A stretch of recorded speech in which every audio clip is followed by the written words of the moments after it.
saya kira kan karena di sini merupakan daerah kawasan hortikultura, tentu semacam buah-buahan seperti durian, manggis, rambutan, langsat, dan mungkin ada jenis yang tadi kita mungkin belum temukan apa namanya, seperti jentian bahasa orang di sini ya. Yang agak besar tadi ada mesbah. Ya. Nah, rambe ada juga sudah, itu mungkin Ini sudah, mesbah ya mesbah ini. Ada satu lagi di Thailand ada, saya lihat itu, tapi kami di sini sebut namanya krahkah. Ya. Itu Buah seperti ini dia besarnya, tapi kulitnya sangat keras digonseng dulu. Jadi bijinya di dalam itu rasanya seperti kacang tanah.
Jadi saya lihat paling banyak jenis-jenis seperti rambe ini, ada Jentian tadi, jentian, kemudian ada langsat. langsat.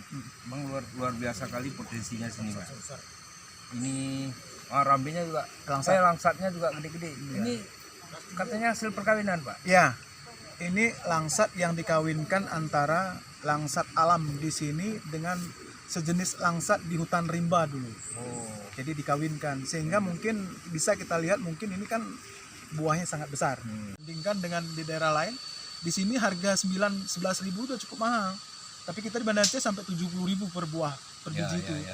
Nah, di sini 11.000 itu juga mahal. Udah mahal. Ya udah kurang mahal. sih. Minta kurang masih. Mungkin secara ekonomi nggak begitu diharapkan, bukan artinya kita terus berkecukupan, tidak.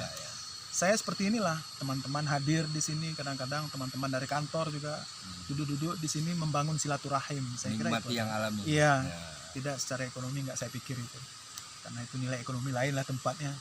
Nah, saya kira secara ekonomi memang kalau seandainya hortikultura itu kan buah-buah tahunan, itu pun nggak pasti. Tapi masyarakat itu biasanya memberdayakan untuk jenis tanaman yang bisa menghasilkan secara ekonomi, seperti mungkin kakao ya, coklat, juga karet. Nah, dan mungkin kalau dulu ada kopi diberdayakan, tapi sekarang untuk Aceh Tenggara sepertinya kopi sudah kalah dengan kopi Takengon. Ya, mungkin itu bergeser produknya, mungkin itu ciri khasnya di Takengon, tapi kopi di Aceh Tenggara sudah berkurang. Tapi terakhir ini setelah kakao itu turun harganya, masyarakat balik lagi menanam kopi secara alami.